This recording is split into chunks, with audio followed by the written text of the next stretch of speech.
Parece que agora deu. Então, vamos lá. Mais uma vez, bom dia. E essa... Bom dia, bom dia. Bom dia, bom dia. Essa vai ser a nossa primeira aula de atualidades, dado que na semana passada foi feriado, né?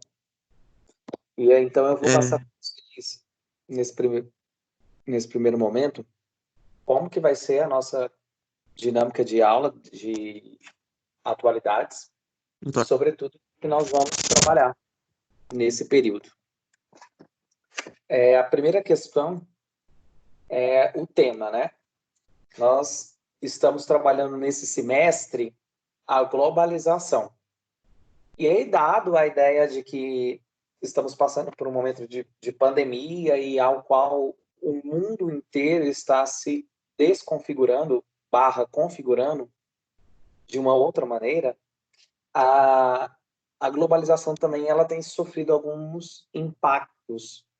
E essa globalização que nós estamos assistindo, como nós já estudamos em aula, né? Desde os encontros dos continentes, quando existe aí o processo de mundialização, de globalização, e aí desde o barco à vela até a invenção do avião para a junção desse continente, e até mesmo agora a internet, que faz isso, digamos assim, em tempo real, né? Vamos então ter uma nova globalização, ou, né, na concepção de alguns, a globalização não nova, mas com características diferentes, reforçando os princípios da própria globalização. Então, é isso. Este bimestre nós vamos fazer um estudo desse livro do Boaventura de Souza Santos, que é um sociólogo português. Eu vou falar um pouco dele para vocês. E esse livro, ele trata exclusivamente sobre os impactos do vírus no mundo globalizado. Então, é um livro muito atual, inclusive foi publicado não tem nenhum mês, acho que é uns 15 dias que ele publicou esse livro. Eu fiz a leitura desse livro, mandei para a Renata e a gente juntos programamos o segundo bimestre falar sobre o livro, né, do Boaventura de Souza Santos, sociólogo. Muito bem. Então, vamos ter 5 aulas, todas as semanas vamos ter atividades no blog, no blog não, desculpa, na plataforma Educacional FIEG, e o nosso tema gerador do bimestre é a relação da globalização com o coronavírus. E nós vamos, então, usar esse livro que chama A Cruel Pedagogia do Vírus. A Cruel Pedagogia do Vírus. O que o título nos traz aqui, então? Que pedagogia é ensino, né? Então, está dizendo que o vírus está nos ensinando alguma coisa. E ensinando de forma cruel.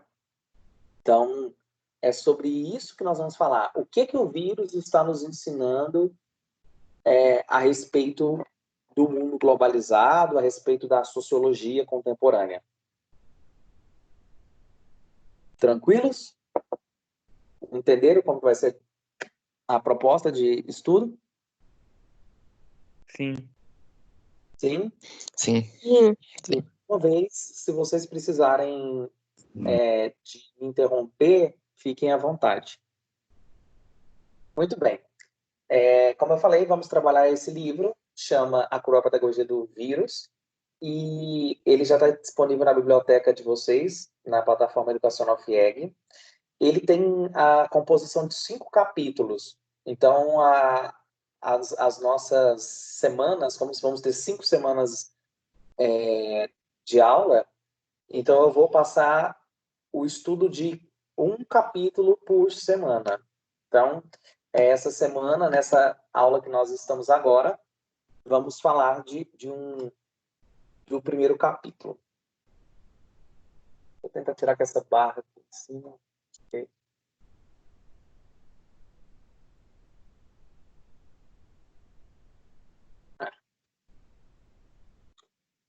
Então vamos lá. O autor, quem que é o autor?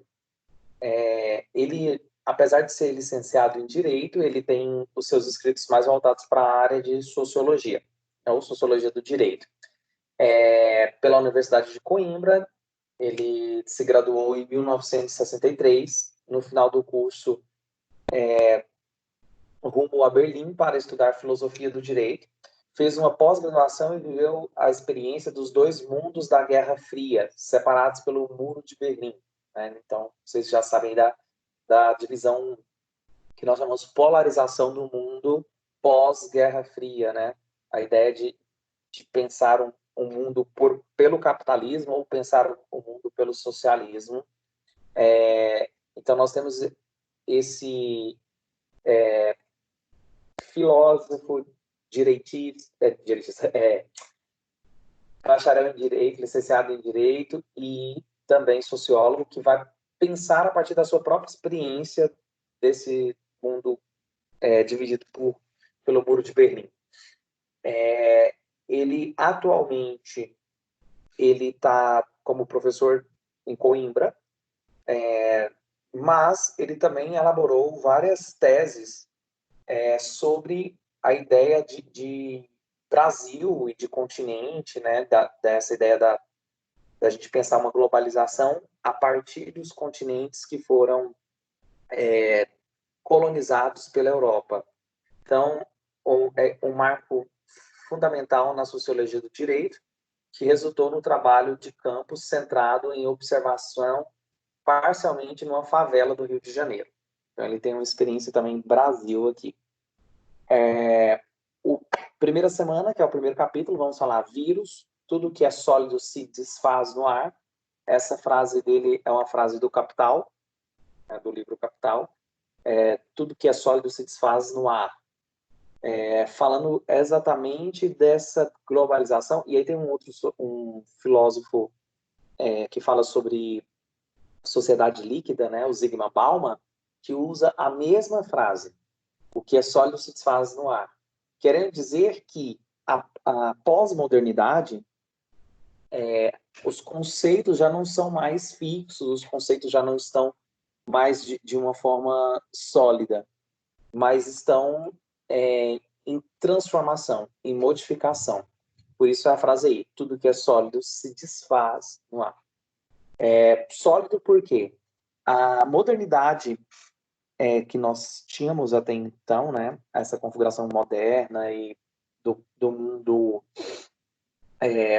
advindo da construção do Renascimento, do cientificismo, positivismo, é um mundo que acreditava que a ciência seria assim como a religião, um dogma, uma verdade absoluta. Então, a frustração primária da pós-modernidade é que não existem mais conceitos sólidos, ou seja, conceitos fixos, mas os conceitos estão mudando a todo instante. Os conceitos sobre o homem, os conceitos sobre humanidade, os conceitos sobre formas de produção. Então, nós percebemos que isso é a principal característica da pós-modernidade, é a perda da procura do sólido, é a perda da procura de um conceito, de uma verdade dogmática absoluta. E aí essa é a nossa construção para falar desse primeiro capítulo.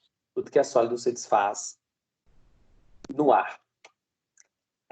Existe um debate nas ciências sociais sobre se a verdade e a qualidade das instituições de uma dada sociedade se conhecem melhor em situação de normalidade, de funcionamento corrente ou em uma situação excepcional, ou seja, na crise. Será que, de fato, a gente constrói um conhecimento melhor dentro de uma crise? Será que aquilo que as instituições passam de crise é o melhor momento para a gente conhecer sobre o funcionamento dessas instituições?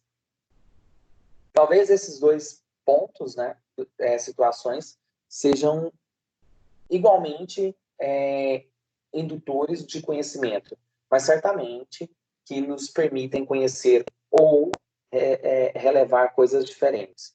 Então, que potências potenciais conhecimentos decorrem da pandemia do coronavírus. Será que tem algo a nos ensinar o coronavírus e a grande crise, essa situação excepcional que o mundo tem passado? E é sobre isso que esse livro vai tratar, e esse capítulo propriamente. Então, normalidade da excepção. O que seria isso?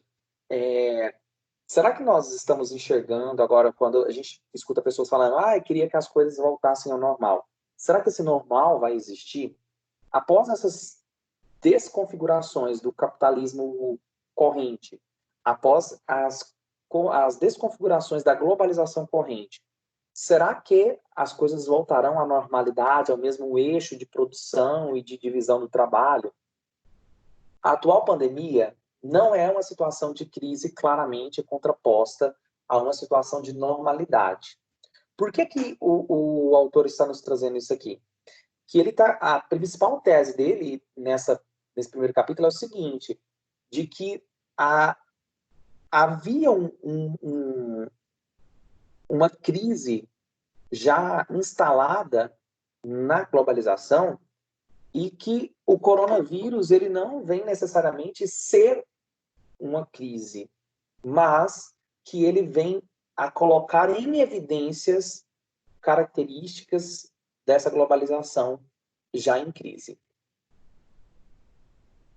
Inclusive, quando nós estudamos o Milton Santos, e lá no livro dele, Por uma Outra Globalização, quando ele vai caracterizar os problemas da globalização atual, ele diz sobre as pandemias e as doenças ISTs, né, sexualmente transmissível, como uma das características da perversão da globalização, né, o mundo como uma perversão, lá que ele divide o mundo como 3, né, o mundo como perversão, o mundo como que é o real, o mundo como querem que a gente acredite que ele é e o mundo como ele pode ser.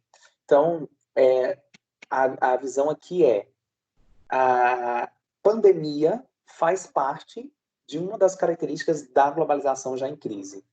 Desde a década de 1980, a média que o neoliberalismo, à medida que o neoliberalismo se foi impondo como a versão dominante do capitalismo, e este se foi sujeitando mais e mais à lógica de setores financeiros, o mundo tem vivido em permanente estado de crise, uma situação duplamente anômala. O que ele está dizendo? Que a normalidade não existia na globalização. E ele faz como justificativa disso a instalação do neoliberalismo como uma versão dominante de economia no mundo. Por um lado, a ideia de crise permanente é um oxímoro, já que no sentido etimológico, ou seja, a palavra crise, por natureza excepcional e passageira, e construir a oportunidade para ser superada e dar origem ao melhor estado das coisas. Ou seja, a palavra crise significa que é algo passageiro, que é algo que não fica para sempre. Então, que a crise ela sempre passa para um outro momento, que é, ou seja, uma melhoria ou uma piora, mas a crise ela muda a coisa. E aí ele está dizendo, olha, não podemos dizer que o coronavírus é de fato uma crise por si só, porque ele não vem como uma piora do que era. Já existia aí uma crise, que é a crise, gente, que é a ideia de contrapontos e de algo problemático no funcionamento, é próprio do neoliberalismo, né? Os confrontos, os difusos interesses de instituições, do setor político, do setor financeiro, da oligarquia financeira, os bancos, ou que trabalham com a lógica dos juros. Então, existem difusos interesses dentro do neoliberalismo que já por si só qualificam uma crise. Então, não é necessariamente o coronavírus que tirou a normalidade. O neoliberalismo já funciona com contrapostos. Por isso que ele chama de axômoro, porque não é uma necessária crise passageira. É a principal tese dele. Por outro lado, quando a crise ela é passageira, ela deve ser explicada pelos fatores que a provocam. Ou seja, foi o vírus que provocou tudo isso? Foi o vírus que provocou a desigualdade econômica, social? Foi o vírus que provocou a má distribuição de renda? Foi o vírus que provocou a concentração de riquezas? Foi o vírus que provocou a distinção das classes e o acesso delas às informações? Né? A informação hoje salva, né? Quem tem uma informação correta sobre o que é o vírus, como se comportar, e até mesmo quem tem oportunidade de colocar essas informações em prática, por exemplo, o isolamento, que é o mais indicado agora, nem todas as classes podem, de fato, colocar o isolamento como uma prática. E se podem, ele é muito diferente para quem tem que pegar um metrô lotado. A gente está assistindo aí nas TVs locais a quantidade de conflitos no embarque e desembarque dos transportes públicos em Goiânia, aqui do nosso lado na capital, por uma questão de lógica, né? Onde que não se pode fazer aglomeração de pessoas, mas o próprio transporte público já é uma aglomeração de pessoas. Então, isso que já existia, né, que é o transporte público lotado, não é uma exclusividade da crise do coronavírus. Mas quando se torna permanente, a crise transforma-se, então, na causa que explica tudo o resto, todo o resto. O que significa isso? De que se, de fato, fosse o vírus que provocasse a crise, a gente poderia explicar ele como o resultante da crise. Mas como ele evidencia, segundo o livro, nós precisamos, né, o livro do Boaventura que a gente está trazendo, a cruel pedagogia do vírus, nós precisamos pensar além do vírus, que é o que nós convidamos vocês para esse estudo em atualidades nesse segundo bimestre. Por exemplo, a crise financeira permanente é utilizada para explicar os cortes nas políticas sociais. Então, por exemplo, isso Brasil, falar exclusivamente Brasil. Precisamos de uma reforma da Previdência, ou seja, vamos mexer na Previdência Social, que é uma política que assegura a Previdência é uma política que assegura um futuro para o trabalhador, né? Então vamos mexer nisso porque o Estado está numa crise financeira. Então, por exemplo, a crise financeira, que ela é permanente, né? Desde de toda a construção do capitalismo, sempre estamos em uma crise financeira, seja por uma elevação ou não da inflação, ou seja por interesses internacionais, mas nós sempre estamos aí nessa crise. Será que eu posso utilizar, então, para explicar, né, ela é utilizada, essa crise, para explicar os cortes? Por exemplo, o Temer fez o congelamento dos gastos por 20 anos, alegando uma crise financeira de que o Estado precisava se proteger. Então, essa ideia dos cortes na saúde, na educação, na Previdência Social, né, a reforma da Previdência, foi utilizada até aqui como uma justificativa à crise financeira. Ou até mesmo a degradação dos salários. Agora estão votando para, justificados pelo coronavírus, para ter um congelamento no aumento de salários por 5 anos dos servidores públicos. Então, mais uma vez, a ideia de usar a crise como justificativa para cortes. E aqui eu não vou entrar no mérito, que aí vocês vão ver que o autor dele vai desenhar essa ideia. Eu não vou entrar no mérito se é necessário ou não cortar os direitos dos trabalhadores, se é necessário ou não mexer em questões essenciais sobre educação, saúde e previdência social. Então, assim, obsta, né, ou seja, escolhe a que se pergunte pelas verdadeiras causas da crise. Então, vamos nos perguntar, será qual é a verdadeira causa da crise da globalização? O objetivo da crise permanente é não ser resolvida. Por quê? A própria crise, né, financeira, ela constitui vários argumentos, como nós falamos aqui, por exemplo, o corte, o congelamento de gastos, ela constitui vários argumentos para manter o poder do capital, para manter um monte de estruturas, de ideias que já estruturam a sociedade desigual. Mas então, qual é o objetivo desse objetivo? Basicamente, são dois. Legitimar a escandalosa concentração de riqueza e boicotar medidas eficazes para impedir a iminente catástrofe ecológica. Então, nós temos aqui dois pontos que de tudo merece a nossa atenção sobre a globalização. Primeiro, já falado, nós estudamos bastante isso quando estudamos o livro do Milton Santos, que é a ideia do mundo desigual, né? Apesar de termos a produção de alimento para todos, apesar de termos uma produção, o mundo produtivo, né? Sobretudo da alimentação, produzir alimento suficiente para que o mundo comesse, a falta de distribuição ou a má distribuição disso faz com que haja a fome. Então, primeiro é a concentração da riqueza, como o poder aí. E a outra questão é catástrofe ecológica. Se continuarmos nessa mesma configuração de mundo globalizado... Pessoal, deixa eu tirar minha gatinha daqui, tá?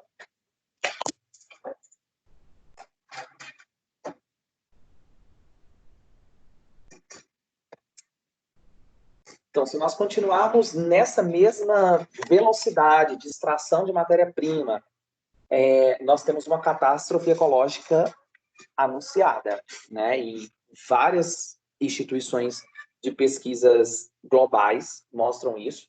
A própria NASA já sinaliza sobre os impactos da produção, por exemplo, da carne, né? Tem aí, a gente já tem vários caminhos pensados que, do jeito que está, as medidas que nós temos utilizados para a produção do mundo globalizado sinaliza uma catástrofe ecológica. Então, assim, nós temos vivido os últimos 40 anos. Por isso, a pandemia vem apenas agravar uma situação de crise a que a população mundial tem vivido e tem sido sujeita disso, né? Essa ideia da concentração de riqueza e do capitalismo não ecológico. Daí, aí, pessoal, deixa eu só fazer um parêntese aqui muito importante. Quando eu falo de capitalismo não ecológico, eu não estou falando do seu consumo pessoal, da água que você gasta, né? O consumo residencial, salvo engano, é 0,2 ou é 2. É muito insignificante quando se fala de consumo ecológico. Então, quando nós falamos disso, estamos falando de uma configuração de um novo mundo, de uma nova produção. As formas de produção e não as formas de consumo, né? Então, estamos falando das formas de produção que configuram a desigualdade e são as formas de produção que configuram também uma catástrofe ecológica e não o consumo. O consumo, ele é consequente, né? O consumismo, ele é consequente da globalização, das propagandas e tudo, mas ele não é por si só o problema.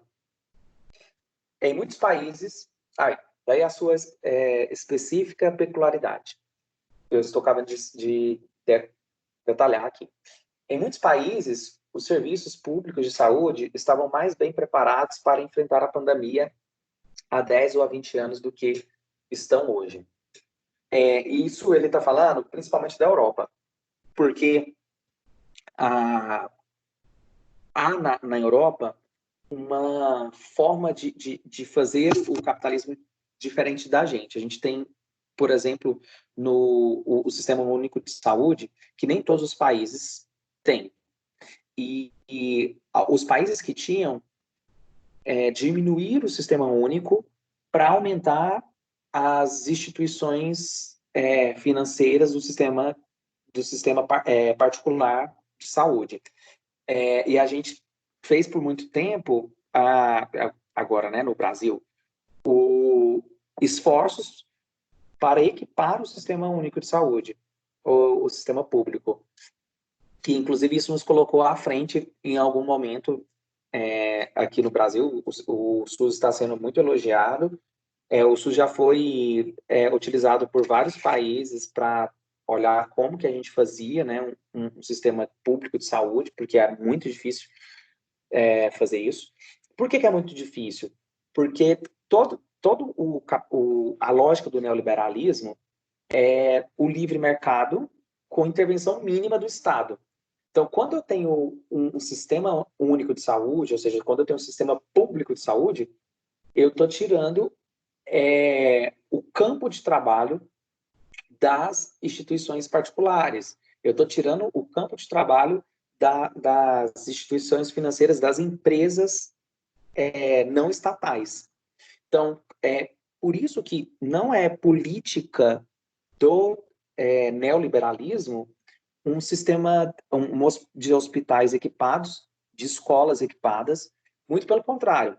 O sucateamento dos hospitais, o sucateamento das escolas públicas são feitos para justificar a necessidade de empresas particulares, para justificar escolas particulares, para justificar hospitais e planos de saúde particulares. Então, é isso que ele está sinalizando aqui. Não é algo fora do neoliberalismo. É um projeto do neoliberalismo. Diminuir isso. Então, por isso que na crise a gente viu que países que tinham um sistema único fortalecido pelo Estado, né? E aí, você está nos Estados Unidos, você pode ter o dinheiro que for, mas no momento que Nova York enche os hospitais e está lotado os UTIs, não basta você ter dinheiro, não tem opção.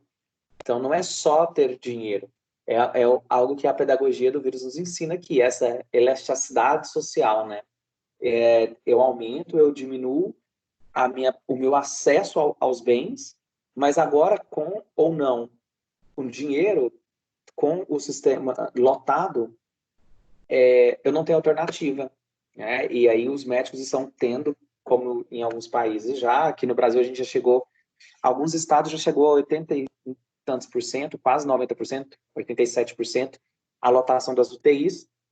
Tudo indica que em uma semana a gente tenha alguns estados já com 100% de lotação dos UTIs, e aí não adianta você ter dinheiro no bolso, você não vai ter acesso à saúde, porque o critério vai ser utilizado um critério de exclusão, né, que a gente chama de necropolítica, que é o quê? É o neoliberalismo escolhendo quem vive e quem morre. E quem vai ser escolhido para viver? Quem vai ter mais capacidade produtiva e consumista para o mundo globalizado. E essa escolha, gente, ela é simples. É a evidência de quem é você para o capitalismo. Quem que você vale? Você vale a sua força produtiva, o seu consumo, né? Então, por isso que nós vamos entender que os modos de produção ao qual nós temos, né, a estratificação das classes e o Brasil desigual, ele é uma pedagogia do vírus, né? Nós estamos aprendendo sobre o que de fato é a pessoa humana para o capitalismo. Em cada Professor, época... Oi. bom, tipo assim, é que eu não entendi uma coisa, tipo, se ele cita que o vírus em si, ele não é o problema que está acontecendo, porque tem outro, que no caso é o Estado, ou não? Exatamente. Não está. Ele falou, né? Os dois problemas principais que o vírus está nos ensinando não que é a crise em si, mas é o que ele está evidenciando problemas já inerentes ao capitalismo globalizado que nós temos. que aí ele sinalizou dois aqui fundamentais. A concentração da riqueza, né? Percebe que ele não está falando da pobreza, porque a pobreza, quando eu falo pobreza, parece que a pobreza ela é natural, né? Aí está falando de concentração de riqueza. Quer dizer que o fato de termos pessoas com muito e pessoas com nada, ou pessoas com quase nada, ou pessoas com o básico do básico, né? Como, tipo, olha, a ajuda emergencial é para dar o básico do básico, comida. E aí você pensa que quem tem essa consideração de riqueza, se ela se sentiria satisfeita em ter só comida.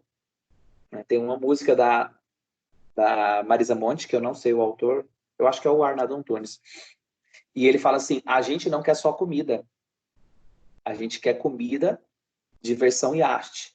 A gente não quer só bebida, né? A gente quer a vida em toda parte. Ou seja, viver é muito mais que comer, gente.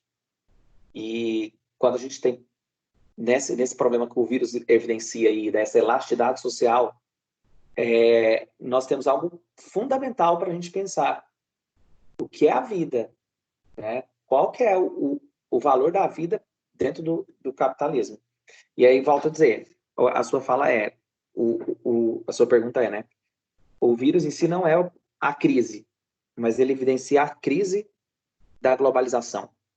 E aí ele sinalizou dois pontos. Primeiro, a concentração de riqueza, e segundo, é o capitalismo feito sem consciência ecológica. Que a Mas gente... por ele Uhum. evidenciar, tipo, por ele evidenciar esses problemas, esses fatos, ele proporciona alguma solução ou não? Vamos ver? É o livro inteiro, né? E existem várias soluções sinalizadas. Claro, essas soluções sinalizadas, elas não são adotadas tão facilmente. Primeiro porque o Estado ele é regido pelo neoliberalismo. Ou seja, os que regem o Estado, se nós pegarmos o ministro da Economia, por exemplo, se você dá uma estudada nos autores que o ministro da Economia estuda, são autores que não pretendem acabar com a desigualdade social e com a concentração de riqueza. Muito pelo contrário. São autores que pensam o Estado para reforçar cada vez mais a desigualdade social. São autores que o próprio ministro da Economia, de uma brincadeira ou não, falou que tipo, a economia do Brasil estava desconfigurada porque tinha domésticas indo à Disney.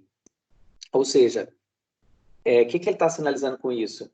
Que não é próprio do neoliberalismo que todas as classes tenham acesso a lazer ou que todas as classes tenham acesso aos bens socialmente produzidos. Ele está querendo dizer que tem gente que realmente precisa viver na pobreza. Então, o que nós entendemos a partir daqui é que as sinalizações dos problemas, da solução desses problemas, existem, mas eles não são políticas do Estado, porque o Estado está na mão das empresas que não se interessam pelo fim da desigualdade social. E tem algum país Perfeito. que tipo, por ele falar soluções, tem algum país que segue esse processo ou não? Então, nós temos países em tentativas, né, ao longo da história, mas a globalização, como o livro já colocou aqui, é uma globalização que é regida pelo neoliberalismo. Então, as políticas de intervenção do Estado, elas não vão ser, senão, coerentes à manutenção do neoliberalismo. Então, não temos... É a mesma coisa que eu te dizer o seguinte, na época da escravidão, quando falava para o senhor de engenho que a gente precisava liberar os escravos, né? Nossa, vamos fazer a libertação dos escravos, vamos assinar a Lei Áurea e tal. o primeiro grito é, e aí? A economia não vai funcionar. Não dá para funcionar sem escravo, gente. Então, naquele momento, eles só poderiam pensar que a manutenção daquele modo de produção era a única forma da sociedade continuar. É muito difícil a gente conseguir pensar numa nova globalização, como propõe Milton Santos e como a gente tem conversado há todo esse tempo, né, de globalização, porque nós estamos imersos ao sistema que funciona dessa maneira e funciona, sobretudo, para a gente não conseguir pensar em uma nova forma de configuração do trabalho, em uma nova forma de configuração do consumo, em uma nova configuração de lazer e de convivência. Um dos problemas, aliás, uma das soluções para o problema é o ecossocialismo. É uma produção consciente, com a extração das matérias-primas de forma renováveis, redução imediata do consumo de carne, redução imediata de processos industriais que fazem consumo excessivo de água, por exemplo, jeans, né, consumo litros e litros de água no consumo do tecido jeans. Então, existem várias coisas que na proposta aqui que a gente pode pensar sobre a solução. Mas é uma solução que demanda um Estado que queira solucionar, que não é o que nós temos. Alguém ia falando alguma coisa? Ô, professor, então a solução dele é o anarcocapitalismo? Não, ele não é anarcocapitalista. Ele traz ideias... deixa eu pensar. Eu não sei um conceito para qual seria a solução dele, mas é mais voltado para o ecossocialismo. A gente pode até pesquisar, vou pesquisar para a próxima aula como que ele se classifica, né, nesse processo. É assim, professor, porque no anarcocapitalismo fala que é a valorização do indivíduo e da propriedade privada e a extinção do Estado, que é basicamente o que ele estava falando. Não, ele não. Até aqui ele não tá, ele vai criticar muito o funcionamento do Estado, mas ele não pretende extinguir. O próprio Marx, né, que é a principal referência do socialismo, ele não propõe o fim do Estado de imediato. Ele diz que o Estado ele é necessário, né, para ser superado. Então, o Estado é uma ferramenta necessária para ser superado depois que a gente tiver o fim das desigualdades de classe. Então, o que quer dizer? Que na construção do conceito, né, de socialismo e comunismo, que o comunismo seria o fim das classes, da desigualdade de classes, o Estado ele é necessário. Então, nós não podemos dizer que ele é de todo anarquista, uma vez que ele fala que tem que ser superado e não extinto. Alguma coisa mais? Não, nada não. Pode colocar, gente. Então, em cada época histórica, os modos de viver dominantes, trabalho, consumo, lazer, convivência, e de antecipar ou adiar a morte, são relativamente rígidos e parecem decorrer de regras escritas na pedra da natureza humana. É verdade que eles se vão alterando, ou seja, vai mudando, né, devagar, paulatinamente, mas as mudanças passam quase sempre despercebidas. Então, está dizendo aqui, ó, mudou da globalização da década de 80 para cá? Sim, mas são mudanças lentas que continuam sempre nos mesmos princípios, né? A interrupção de uma pandemia não se compagina com esta morosidade. exige mudanças drásticas. E, de repente, elas tornam-se possíveis como se sempre o tivéssemos sido. Torna-se possível ficar em casa e voltar a ter tempo para ler um livro e passar mais tempo com os filhos, consumir menos, né? O consumo diminuiu muito nesse momento de pandemia. Dispensar o vício de passar o tempo nos centros comerciais, né? Então, se eu estou diminuindo a quantidade de visita no shopping, eu diminuo também o consumo. Apesar de existir outras formas de consumir hoje, nos aplicativos, as pessoas estão comprando menos. Por quê, gente? Porque o consumo ele não é só relacionado à necessidade. Ele também é relacionado ao desejo que os shoppings, os centros comerciais produzem na gente. A gente não consome, nossos consumos, nossas compras, elas não são relacionadas apenas para a nossa existência. Ela também é relacionada às nossas futilidades. Por isso que, né, nesse momento de pandemia, que a gente tem que passar mais tempo com os filhos, passar menos em casa, a gente tem consumido menos, porque a gente olha menos para as vitrines. Então, olhando menos para as vitrines, a gente não produz tanto desejo de consumo. Então, o que nós podemos aprender aqui, gente, com o vírus? Que essas mudanças drásticas também nos fizeram concluir como que nós funcionamos diante dos consumos. Então, dispensar o vício de passar o tempo nos centros comerciais mudou também a nossa relação com o consumo. Olhando para o que está à venda e esquecendo tudo o que se quer, mas que só se pode obter por outros meios que não a compra. Né? A ideia de relacionar aí muita gente faz uma relação direta entre felicidade e consumo. E não é por acaso, né?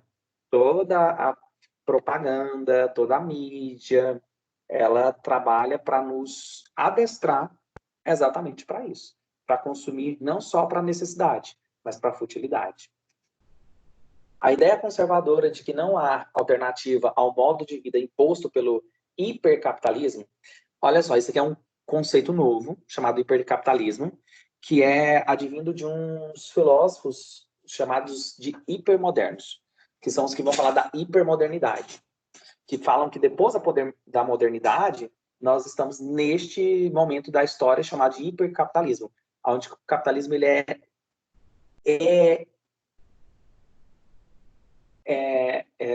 elevado ao nível máximo, né?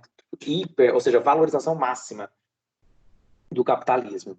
Então, a ideia conservadora de que não há alternativa, como eu estava falando para vocês, gente, não dá para pensar fora do capitalismo. Por que não dá para pensar fora do capitalismo? Porque nós estamos nesse hipercapitalismo. Então, não dá para pensar numa forma de consumo e muito menos de produção diferente da que nós estamos vivendo, porque a gente está de tal forma imersos que nós nos vemos apenas nisso. Nos vemos apenas no nosso tempo, nos vemos apenas nessa possibilidade. Porém, mostrar-se que só não há alternativas, porque o sistema político democrático foi levado a deixar de discutir as alternativas.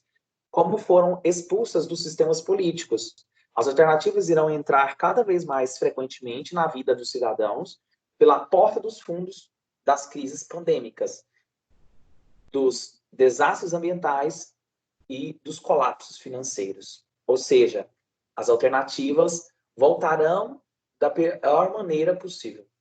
Ele está dizendo o seguinte, que essa crise toda, né, as crises pandêmicas, catástrofes ambientais, colapsos financeiros, vão nos ensinar que sim, é possível pensar em ideias diferentes daquelas que o hipercapitalismo nos adestram para reproduzir.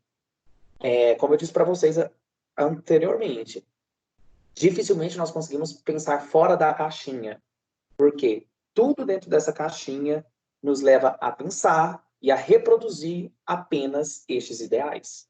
Por isso que ele está dizendo que nós vamos aprender diante do caos ambiental, do caos financeiro e do caos pandêmico, que é o caso de agora. A rigidez aparente das soluções sociais cria nas classes que tiram mais proveito delas, ou seja, a classe privilegiada, um estranho sentimento de segurança. Então, quem está hoje com ar-condicionado, com internet, telefone, com cama quentinha, com água, né? Porque nós estamos vendo várias regiões do Brasil que estão faltando água no momento em que, para sair da possibilidade de contaminação, eu preciso de higiene básica, né? Lavar as mãos. E aí eu não estou falando nem de acesso a álcool em gel. Então, a classe que tem acesso à água, que tem acesso a uma cama quentinha nesse momento, que tem acesso ao próprio álcool em gel, né? E a informação salva, né? Que tem acesso a uma máscara, né? Nós estamos vendo nesse momento que existem máscaras já feitas de empresas grifes, né? Então, que é mais uma questão aqui. Dentro do hipercapitalismo, se eu tenho uma crise, tem até uma frase de um neoliberal norte-americano, que me faltou o nome agora, mas ele fala que na crise, enquanto uns chora, os outros vendem lenço. Então é isso. Nós vamos ver que tem gente vendendo máscara de grife aí. Então, o que deveria ser pela segurança já é ostentação de consumo. É certo que sobra sempre alguma insegurança, né? Por que sobra alguma insegurança? Por mais que eu estou lá numa classe privilegiada, que eu posso ligar e alguém vir trazer a compra aqui na minha porta, ainda a gente tem alguns medos, né? Desse vírus chegar dentro de casa e chegar aos meus familiares. Mas há meios e recursos para minimizar, coisa que nem todo mundo tem. Como minimizar os riscos desse vírus. Sejam eles os cuidados médicos, as pólices de seguros, né, tem seguro de vida, ou os serviços de empresas de segurança. Há terapias psicológicas, né, nem todo mundo tem acesso a um psicólogo, nem todo mundo tem acesso a informações capazes de interpretar um texto básico de psicologia, que ele pode até ter acesso a um celular, um smartphone que tenha textos para ele estudar nesse momento. Mas talvez ele não tenha uma formação básica que dê a ele potências de interpretação desse vocabulário. Então, as academias, né, de ginásticas, quem tem acesso aí a uma academia dentro do prédio e poder continuar praticando atividade física, diferente, né? Então, essa insegurança, ela é relativa. Esse sentimento de segurança combina-se com o de arrogância e até de condenação para com todos aqueles que se sentem vitimizados pelas mesmas soluções sociais. E aqui eu não posso deixar de lembrar a propaganda do Enem. Não sei se vocês viram o Enem, o INEP, né, e com o Ministério da Educação, lançou uma propaganda do Enem dizendo que o Enem não vai ser adiado, vai ser no final do ano, vai ter Enem, e falando para os alunos estudarem à distância, né? Estude à distância. O que nós temos aqui? É exatamente isso que o autor está nos mostrando aqui. Esse sentimento de segurança apresentado, como já falado também no Milton Santos, como se a globalização fosse para todos e ao mesmo tempo, da mesma forma. Então, nem todo mundo tem acesso à internet, nem todas as escolas estão tendo o privilégio da escola de vocês agora, por exemplo, de ter uma aula EAD, como nós estamos tendo. Tem muitas escolas que, por mais que tenha algumas possibilidades, igual as escolas estaduais estão oferecendo aí uns aplicativos, textos, e tem professores, colegas meus que estão dando aula usando o Instagram dos seus alunos das escolas públicas, mas nem todos os alunos têm acesso a smartphone, nem todos os alunos têm acesso à internet. E é isso, essa segurança ou insegurança nesse momento, ela é relativa. O surto viral pulveriza este senso comum e evapora a segurança de um dia para o outro. Sabemos que a pandemia não é cega e tem alvos privilegiados, mas, mesmo assim, cria-se com ela uma consciência de comunhão planetária, de algum modo democrática. A etimologia do termo pandemia diz isso mesmo, todo o povo. né? Olha só, olha para vocês verem o tanto que a palavra pandemia, ela se parece com a palavra globalização, né? Todo povo. Então, para todos. A tragédia é que, neste caso, a melhor maneira de sermos solidários uns com os outros é isolarmos-nos uns dos outros e nem sequer nos tocarmos. É uma estranha comunhão de destinos. Não serão possíveis outras, né? Então, é essa mesma solução? Vamos nos salvar nos afastando uns dos outros, né? Que a ideia, o isolamento hoje, o isolamento social é a nossa principal ferramenta, dado que ainda não temos a vacina e quando tivermos ela não vai chegar para todos ao mesmo tempo, né? Como a água potável ainda não chegou para todos, imagina a vacina. Pessoal, aí aqui ele traz a ideia da diminuição da poluição atmosférica, né? A NASA disponibilizou imagens dos satélites dos últimos meses, né? De fevereiro para março, várias regiões do mundo. Essa imagem aqui mostra como que estava a Itália na atmosfera de poluição e como que ela está agora em março. Então, aqui à direita, nós temos como que ela estava em fevereiro e aqui como que ela ficou depois de março. A diminuição da poluição na atmosfera. E a pergunta é, os fins justificam os meios? Será que isso de pararmos de sair, de fazermos mais home offices, né, fazermos mais atividades dentro das próprias casas, é uma maneira para levar a globalização no futuro? E a pergunta dele, a resposta dele é: os fins não justificam os meios. Não é parando de viver que a gente vai parar a poluição. A gente precisa encontrar maneiras de movimentar o mercado produtivo sem causar esse impacto que nós temos causado ao meio ambiente, sem destruir o nosso meio ambiente. Porque a questão é simples. Pelos estudos da própria biologia, do Darwin, né, da adaptação e do meio ambiente, o meio ambiente vai se salvar depois. Depois ele se recupera. Mas o grande risco é a extinção da espécie humana e a gente acabar com os recursos necessários para a nossa sobrevivência. Pode falar? Eu estou aí dessa imagem que a NASA disponibilizou. A galera da mecânica estava tendo tipo uma espécie de aula, de uma live, em que um dos professores disse que tem pessoas que se profissionalizou em detectar questões de tipo terremoto, aqueles abalos. E detectava também a questão dos carros do mundo, né? E ele disse que teve uma extrema... CO2. Oi? A emissão de CO2.